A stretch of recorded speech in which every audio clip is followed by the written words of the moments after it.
Então, sejam bem-vindos, meus irmãos, a mais esse vídeo, e vocês bem-vindos a mais esse fórum. É um fórum íntimo, né? A gente aqui é um grupo pequeno, mas tem pessoas que não estão aqui hoje porque estão em outros compromissos. É um grupo um pouquinho maior que esse, mas também não é muito grande, né? Eu creio que Deus trouxe aqui, não só hoje, mas todos os dias, para andar com esse grupo, aqueles que Ele quer trabalhar algo em especial. O foco aqui é mais voltado para o ensino, né? Tanto que as reuniões são assim, a gente ora um pouco, louvor tem muito raramente, mas realmente é mais ensinar, né? E eu me propus, nos 2 últimos dias, a estar trabalhando com os irmãos, através do ensino, uma discussão em Isaías 58, né? O que nós trabalhamos em Isaías 58, então? Quem estava aqui nos 2 dias que a gente conversou? Arcelino. Que do 1 ao 57 diz ali, Deus vem ainda falando com o povo que tudo que ele faz ali, ele está fazendo. Deus não recebia o sacrifício, Deus não recebia a oração, Deus não recebia nada que eles faziam. E aí, quando chega no 58, Deus fala que eles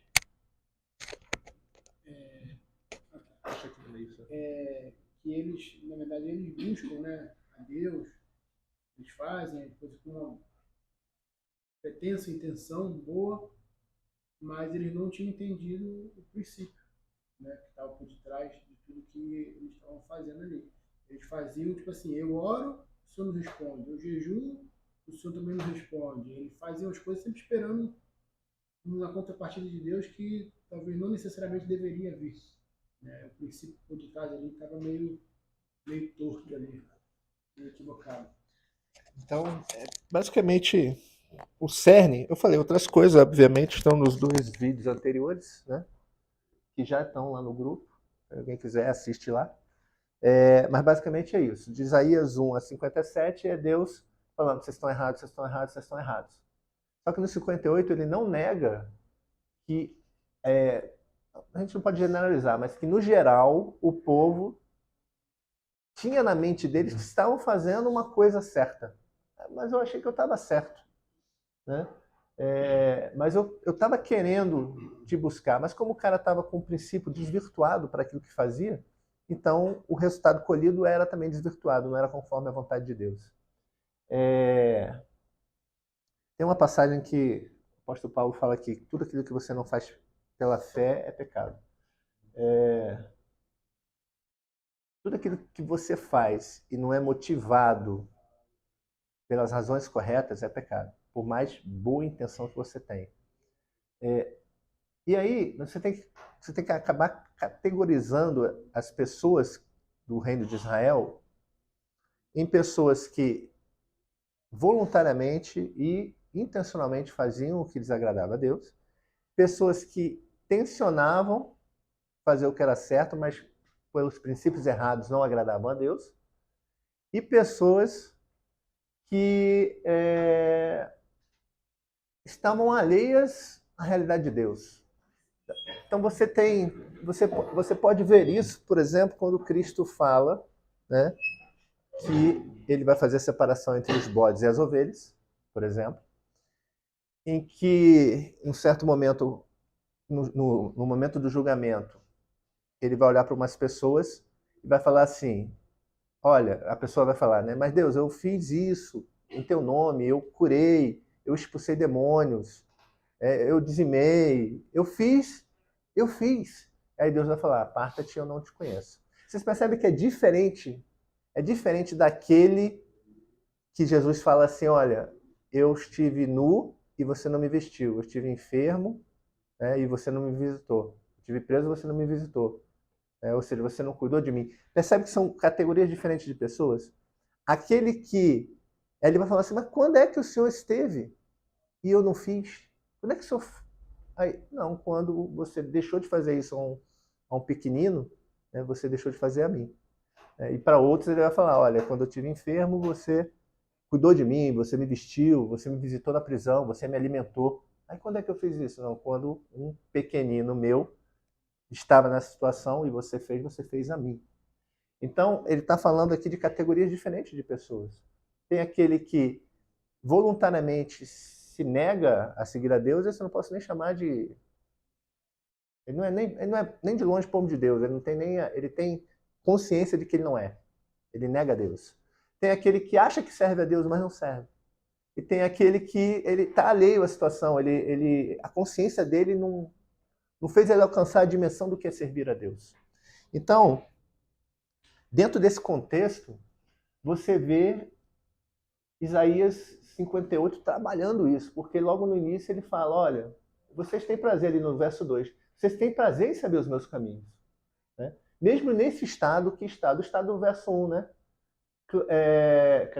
Anuncia ao meu povo a sua transgressão e a casa de Jacó os seus pecados. Ou seja, um povo que está desviado do caminho de Deus. E aí, de 1 a 57, como o Marcelino resumiu bem, de 1 a 57 é Deus paulada, paulada, paulada, paulada, paulada. Qual é o estado do povo? Leia Isaías de 1 a 57. Mas se quiser resumir, leia só o 1, você já vai entender o estado do povo. O 1 resume bem, capítulo 1 resume bem. Aí ele está falando assim, olha, então vocês têm prazer nos meus caminhos. Só que na parte 2 do verso 2 ele fala, né? Perguntam-me pelos direitos da justiça. Ou seja, é aquela pessoa que chega ali no verso 3 e fala assim, por que jejuamos nós e tu não atentas para isso? Né? Por que afligimos a nossa alma e tu não levas em conta? Né? Então por que eu oro e o Senhor não me ouve? Por que eu dou dízimo e nada acontece? Por que eu faço jejum e nada muda? Nós, irmãos, estamos bem afetos a essa situação. Por quê? Porque boa parte, em alguns momentos, não boa parte, em alguns momentos da nossa vida, a gente tem aquela sensação de, caramba, eu não sei o que Deus está fazendo. Eu acho que é a pergunta que mais me fazem. Assim, se eu pudesse falar assim, bota no ranking aí as perguntas que mais fazem para você ao longo da sua vida. Ao longo da minha vida ministerial. A Carla estava me cobrando isso. Em algum momento eu vou tentar falar aqui também. Para aqueles que vão naquela reunião de sábado, eu vou falar isso no sábado. Mas para aqueles que não vão, eu vou tentar falar aqui também. Sobre vida ministerial, sobre o papel da igreja. Mas eu comecei a exercer a minha vida ministerial ensinando. Né? Em algum momento eu fui ordenado ao ministério e alguém deu um título de pastor. Mas eu fui ordenado ao ministério e eu mesmo reconheci, não, pastor eu não sou, eu sou o que ensina. Reconhecer isso é interessante. Mas as pessoas também acabam reconhecendo. Então, algumas vêm fazer perguntas difíceis, né? O que você acha disso? O que é aquilo? Né? O que você pensa disso? Mas a pergunta que eu mais ouço é como eu posso saber a vontade de Deus? Acho que é a pergunta que eu mais ouço. Como é que eu sei qual é a vontade de Deus para a minha vida? Como é que eu sei como identificar o meu ministério? Como eu sei identificar o meu chamado? Como é que eu sei qual é o talento que eu tenho? Então, são pessoas que, no geral, estão com aquela sensação assim, cara, eu não sei o que Deus está fazendo. Não só o que Deus está fazendo no cenário onde eu estou. Eu não sei o que Deus está fazendo na minha vida. Então, esse povo estava perguntando a Deus, caramba, Deus, o que está acontecendo? E aí Deus começa a falar para eles, porque vocês jejuam pensando em vocês mesmos. É um resumo, né? Porque vocês jejuam, mas vocês esquecem de olhar para aquele que está cativo. Né? Lá no verso, acho que desce aí um pouquinho mais. No 4 ele fala, você jejua para suas contendas e rixas. Aí, no 5 ele fala assim, mas vocês acham que esse é o jejum que eu quero, o formalístico? Né? Joga cinza na cabeça, veste pano de saco, né? Fica com o rosto contrito. Né? Você acha que é forma? A gente podia botar isso aí para culto, né? Ou você acha que é ir lá na sua instituição religiosa no domingo? Você acha que ir no templo, se ajoelhar? Olha, você acha que é você ir no domingo e participar daquilo que você chama de Santa Ceia? Onde você passa um pedacinho de pão e come, bebe um pouquinho de vinho, você pensa que repartir aqueles elementos é a ceia? Eu falo, isso aí não... Você pensa que é você entrar na água e que aquilo tem um poder mágico que a gente chama de batismo, né? Fala, olha, batismo não é isso que você está pensando, ceia não é isso que você está pensando, culto não é isso que você está pensando, louvor e adoração não é isso que você está pensando, é cantar uma música. Então, Deus está meio que falando assim, olha, todo formalismo pode até ter uma intenção, não vou chamar de boa e nem de má intenção, tem uma intenção.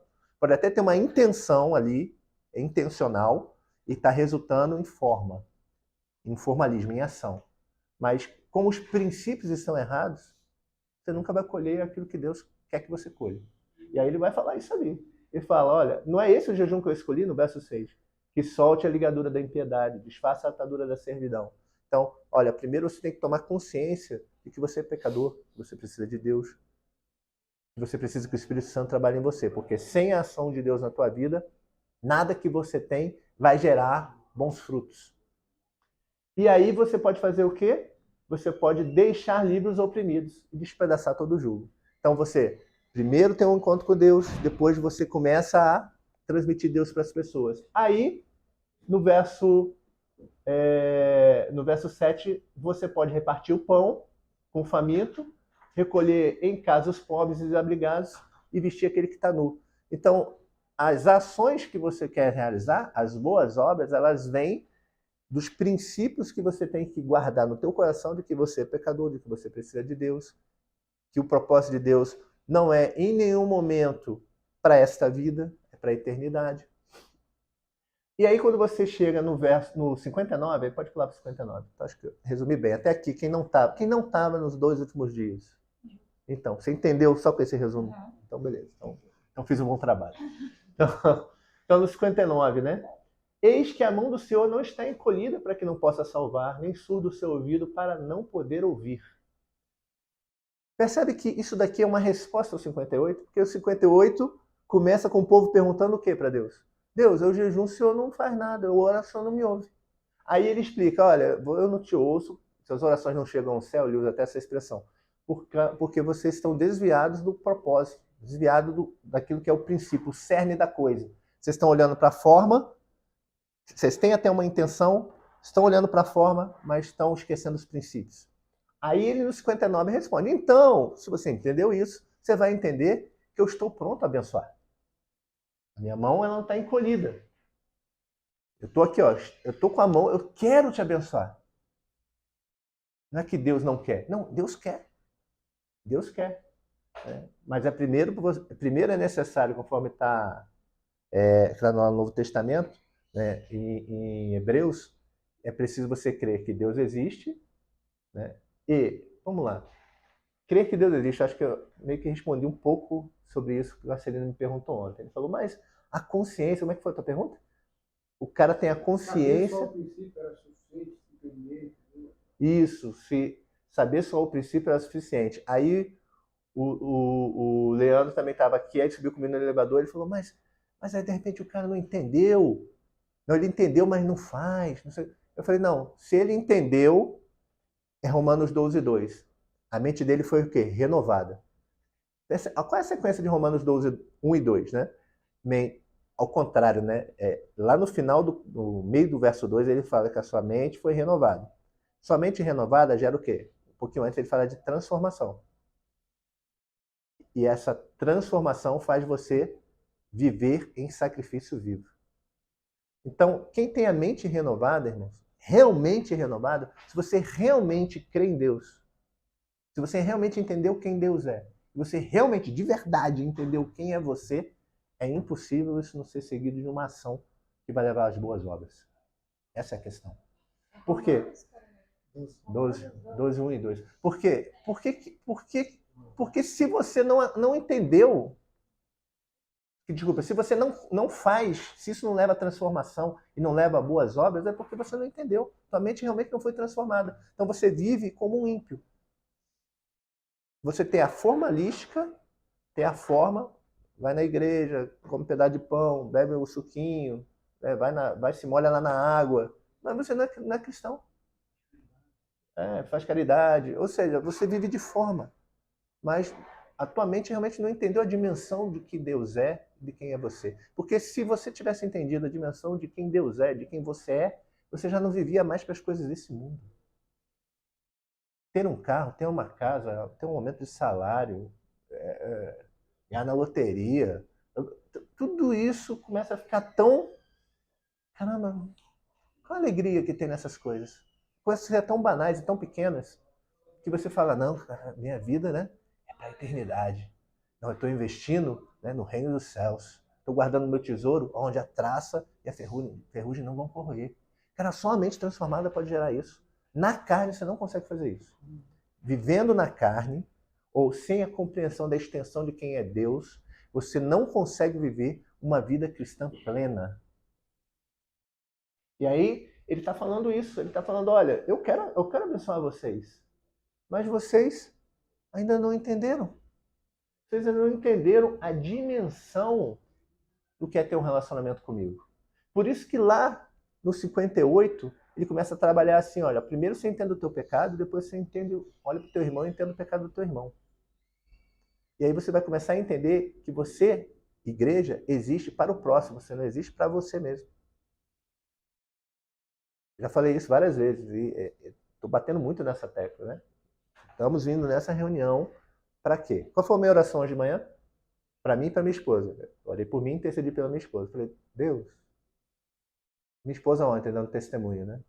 Nossa, irmão, eu falei com tanta gente hoje, tanta mulher procurou ela para conversar. E ela foi falando, falei com ciclana, não sei quem mandar problema no casamento. Não sei o que. Ela falou, no final do dia, ela falou que estava com dor de garganta, e tanto que ela falou.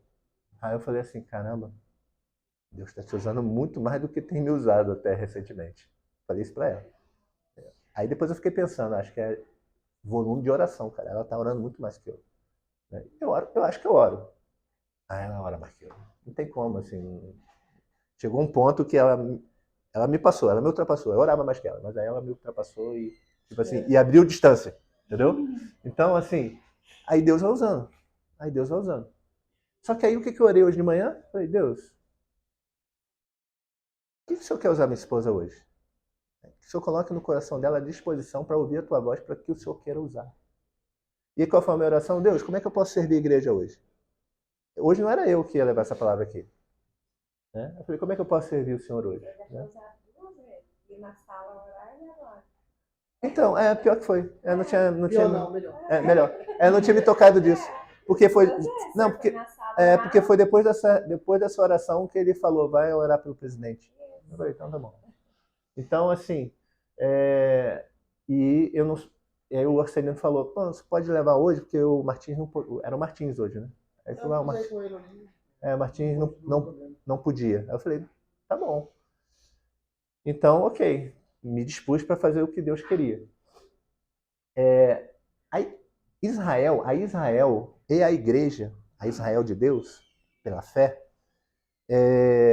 nós temos que estar dispostos a sermos usados por Deus para aquilo que Ele quer nos usar.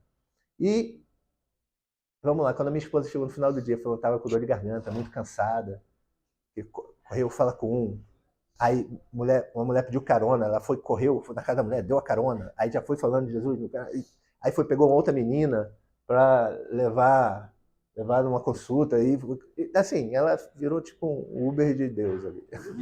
Aí, mas onde eu quis chegar? Eu falei assim, mas você orou. Assim, ela não estava reclamando, ela estava falando que estava cansada. Tá? Não era. Eu sei distinguir bem quando é murmuração e quando não é. Isso de forma alguma era. Mas eu falei assim, mas você lembra quando você pediu para Deus te usar alguns meses atrás e eu falei que eu fiquei com medo da tua oração? Eu acho que eu dei esse testemunho aqui, que a gente orando junto à noite, ela falou assim, Deus, nos usa conforme o Senhor quer. Cara, me deu um temor no coração aquilo, porque eu falei assim, caramba, será que eu estou pronto para Deus me usar como Ele quer?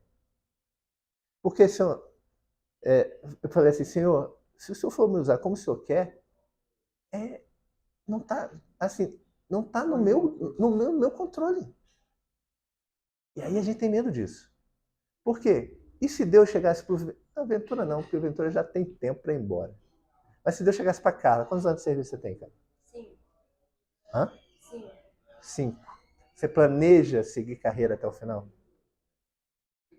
Eu já queria ter ido embora. O brigadeiro que ano passado não deixou. Então vamos pegar um outro exemplo não tão... A Celina tem quanto tempo de serviço? 10. Fabiana? 9. Tá. Ok. 10 é uma quantidade razoável. Mas eu queria que alguém tivesse aqui, como eu, por exemplo. Porque eu pensei em mim. Eu tenho 27. 27 anos de serviço. O Filho Batista está assim, ele tem tempo ainda. Não, então, mas ele tem tempo para ir embora. Se Deus falar assim, vai embora agora. Já pode, oficialmente. É, eu não posso. Se Deus falar assim, sai da FAB agora. Ó, até treme, cara. Por quê? Porque meu coração é pecador, irmãos. Eu não tenho a fé que eu deveria ter.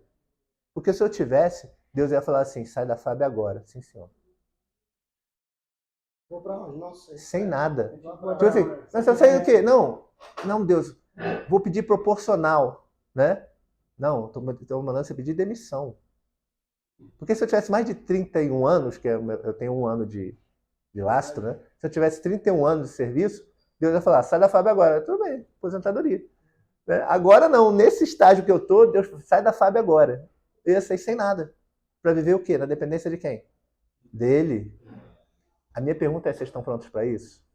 Porque quando a minha esposa orou, usa do jeito que o Senhor quer. É de qualquer jeito, irmãos. Marcelino, que está com 10 anos investido. Você também tem 10 na sessão da mesma turma? Não, eu vou fazer muito. É? Então, ó, vocês têm 10 e 8 anos investidos. Né? São um casal. E aí Deus vira para os dois e fala assim, larga tudo e vem para onde eu estou mandando vocês irem. Aí eu, cadê? Mas eu vou vir de quê? Não, se sou eu que estou mandando, né? Irmão, se é Deus que está mandando, né? Ele está falando assim, está comigo, né? Só que a gente quer o quê? O concreto na mão. Não é? Israel, ela tinha aquele sentimento de que, não, Deus me chamou para mim, não para o mundo. Israel foi chamado para ser uma bênção para o mundo. Porque foi chamado de Abraão, ser tu uma bênção. Quando Jesus está em Mateus 24, falando do sermão escatológico, né, do fim dos tempos, pergunta que fazem para ele, quando é que tu vem restaurar o reino a Israel? Ou seja, quando é que o Senhor vai fazer a gente, né, chegar no lugar que o Senhor tem pra gente? O pensamento de Israel sempre foi, até a época de Jesus, sempre foi, e eu? E o meu Messias? Cadê o meu Messias? O meu Messias vem para quem? Para mim. Para quê? Para restaurar o reino, para fazer a minha vontade, para a gente chegar onde aquele lugar reservado para nós, né? Mas não é esse o sentimento que muitas vezes nos leva à igreja, né? O que Deus pode fazer para mim? Né? Como é que Deus vai transformar a minha vida? Como é que Deus vai trabalhar? Né? É a vitória, né? E vai me fazer vencer a luta, tal. Nosso sentimento, irmãos, como igreja, para a gente não entrar no erro de Isaías 58, que Deus está repreendendo o povo, para você não se pegar perguntando a Deus, eu oro, o Senhor não me ouve? Né? É a gente de manhã acordar e falar assim, Deus, o Senhor quer me usar como hoje? Deus, o Senhor quer que a minha vida vá para que lado? Eu quero sair da FAB. Deus, é isso mesmo? É você que quer sair ou é Deus que quer que você saia? Tem uma diferença. Eu já quis sair da FAB, já contei esse testemunho uma vez. Eu já quis sair da FAB. Eu quis falar, pô, não, eu quero ver do reino. Né? Eu quero viver para e do reino. É lícito você viver do reino? É lícito, está na Bíblia. Né? Não atará a boca do boi quando ele estiver debulhando milho. Né? Mas eu quis viver para o reino. Falei, caramba, eu vi as coisas muito vazias. Assim, vou lá trabalhar na fábrica, será que eu estou fazendo a vontade de Deus? Aí Deus falou, não. E hoje eu só posso estar aqui me permitindo ser usado por Deus para abençoar talvez a vida de um de vocês, porque eu não saí da FAB, senão eu não estaria aqui. Né? E eu fiz isso ao longo de boa parte da minha vida depois que eu falei que queria sair da FAB. Tem várias vidas que testemunham que Deus sabe o que está fazendo. Entendeu? Quando ele falou, não sai da FAB ainda. Entendeu? Mas ele pode falar amanhã, ele pode chegar amanhã e falar, sai da FAB agora. Oh, Deus, mas sem nada. E aí é onde a nossa fé é aprovada. Então, cada um de vocês tem um chamado de Deus para alguma coisa. A questão é, você está ouvindo a voz dele ou não? E aí quando chega aqui no verso 59, ele fala, eu quero abençoar, mas você esqueceu os princípios, você não me ouve, você não pensa no próximo, você pensa só em você. Por que Jesus fala assim, se você pedir algo no meu nome, está garantido, né? Você já tem um sim de Deus. Por quê? Porque eu botei em nome de Jesus no final da frase, né? Oração egoísta, boto em nome de Jesus, pronto, transformei a oração egoísta em uma oração virtuosa. Não, irmão, ela continua sendo egoísta, só que com uma frase de Jesus, com o nome de Jesus ali no final. Entendeu? A oração virtuosa é aquela oração que é feita como se Jesus a fizesse. Isso é orar em nome de Jesus. É você chegar assim, caramba, nessa situação Jesus oraria o quê? Nessa situação ele pediria? Como é que ele ia interceder? Esse é o pensamento de uma oração em nome de Jesus. E por que tem o sim? Porque é segundamente de Deus. Então a vontade dele não se frustra. Se a vontade de Deus não se frustra, você ora conforme a vontade dele, então por isso que ele vai dar o sim na tua oração. É isso. Porque não é para você, é para cumprir uma vontade dele. Então você quer garantir que Deus ouve todas as suas orações? Ore conforme a vontade dele. Ou seja, ore verdadeiramente em nome de Jesus. Israel não fazia isso. E aí, chega um certo momento ali que ele fala no 59, desculpa, aí pula para o 64. Aí chega no 64:4, né? Porque desde a antiguidade não se ouviu, nem com o ouvido se percebeu, nem com os olhos se viu, Deus além de ti, que trabalha para aquele que nele espera. Estás ao encontro daquele que com alegria pratica a justiça, daquele que se lembra de ti nos teus caminhos. Eis que te iraste porque pecamos. Por muito tempo temos pecado e havemos de ser salvos. Aí, Isaías falando, olha, não tem como o Senhor... Não tem como Deus ouvir a nossa voz, porque a gente está em pecado perpetuamente. Desce um pouquinho mais. Mas todos fomos como o imundo, e todas as nossas justiças como trapo de imundícia. Todos nós murchamos com a folha, e as nossas iniquidades, como um vento, nos arrebatam. E aí eu fiz essa pergunta ontem. Né? Quando a gente ouve, todas as nossas justiças são como trapo de imundícia, você pensa o quê? Quem não estava ontem? Fabiana, você pensa o quê? Primeira coisa que vem na sua cabeça. O que traduz isso para uma pessoa que nunca leu a Bíblia na vida? Sou um ímpio. Sou uma pessoa que não tem a piedade de Deus. Isso é o ímpio, né? Não tem piedade. Você não tem amor às coisas de Deus. Não conheço Deus. Aí, eu estava lendo isso aqui. O que é isso aqui? Me explica aí. Me explica aí, Joyce. Eu acho que não é nada. Que é como se não fosse nada. O que não é nada? O que são as nossas justiças? Eu acho que é como se... Tudo que eu faço não é nada? É a questão da motivação, né? Só que aí, por conta do ímpio, eu não sei se isso vale. É porque vocês já estão vacinados. Vocês ouviram muito eu falar de motivação aqui. Mas a maioria, 99% das igrejas evangélicas vão falar que são obras. Tudo que eu faço não tem valor. Mas no contexto ali, ele não está falando isso. Ele está falando que a sua justiça não tem. Por quê? Porque antes, lá no capítulo 58, ele falou, olha, essas obras aqui são mais. Por quê? Porque elas partem, a origem delas é ruim. Agora tem essas outras aqui, né? Quando você desata a prisão daquele que está em pecado, e quando você veste aquele que está nu, essas obras são boas. Por quê? Porque os princípios por trás delas são bons. Então, tem as boas obras e tem as más obras. A gente tende a olhar para isso aí e falar assim, todas as obras dos homens são más. Não, ele está falando que todos os princípios que partem do homem são maus. Ou seja, quando você faz coisas conforme a mente do homem, coração do homem, aquilo que você usa como régua de justiça humana, ela é falha. A única regra de justiça perfeita é a de Deus. Então a tua mente tem que ser como a mente de Deus. Então nas suas obras que ele está falando ali, é a origem delas. Ele fala, a origem delas é trapo de mulher, não presta para nada. Agora, quando a origem da justiça está em Deus, você deságua em quê? Boas obras. Efésios 2.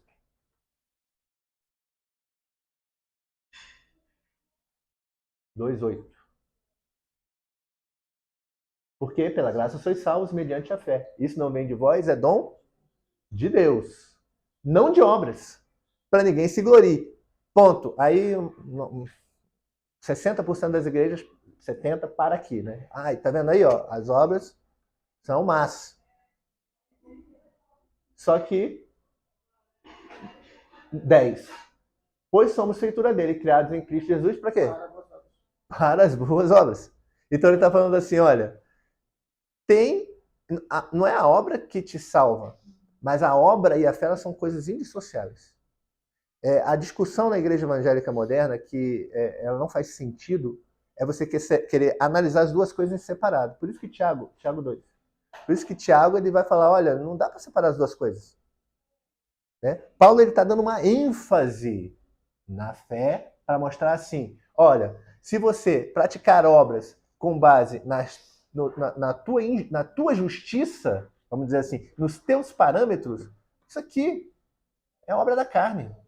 Tanto que ele trabalha isso em Gálatas 3. As consequências são ruins. Agora, quando você tem a origem correta, que é a fé em Deus, que vai gerar aquele pensamento de Isaías 58, poxa, eu sou ruim e eu estou aqui para o meu próximo. Então, eu preciso de Deus e eu preciso trabalhar na vida do meu próximo. Isso vai gerar o quê? As boas obras. E aí é onde entra Tiago. Lá, queres, pois, ficar certo, ou homem sensato, de que a fé sem as obras é inoperante?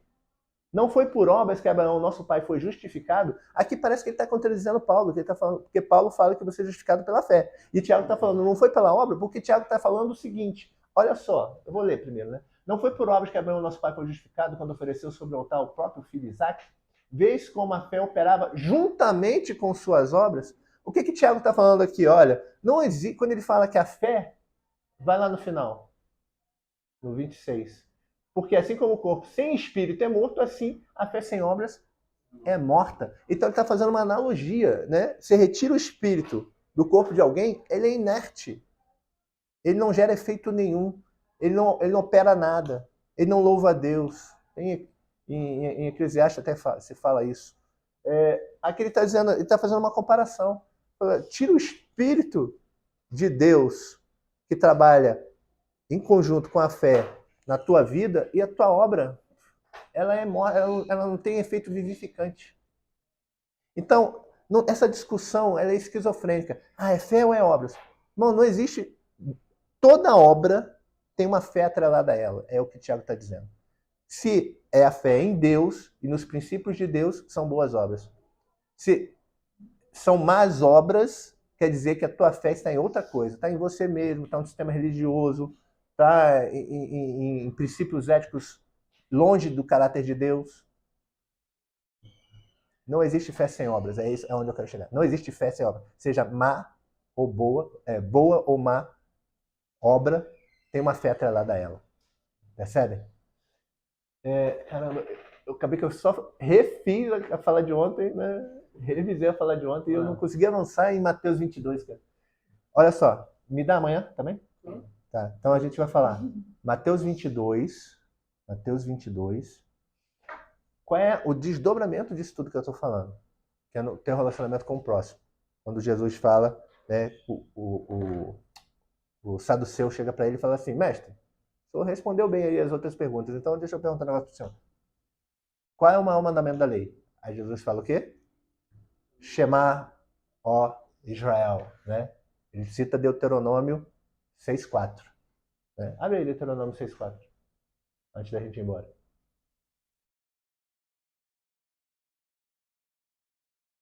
Ouve, ó Israel, o Senhor nosso Deus é o único Senhor. Amará, pois, o Senhor teu Deus de todo o teu coração, de toda a tua alma e de toda a tua força.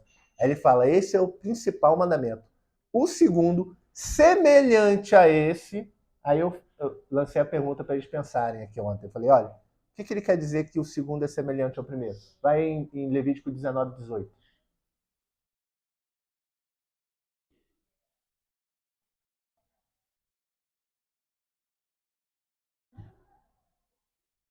Não te enganarás nem guardarás iras contra os filhos do teu povo, mas amará o teu próximo como a ti mesmo. Então ele uniu duas passagens. Ele falou assim, olha, o primeiro mandamento é o Deuteronômio, é o Shema, né? Que ele chama Shema, ouve, ó Israel, é o Deuteronômio 6,4, e o segundo é Levítico 19, 18.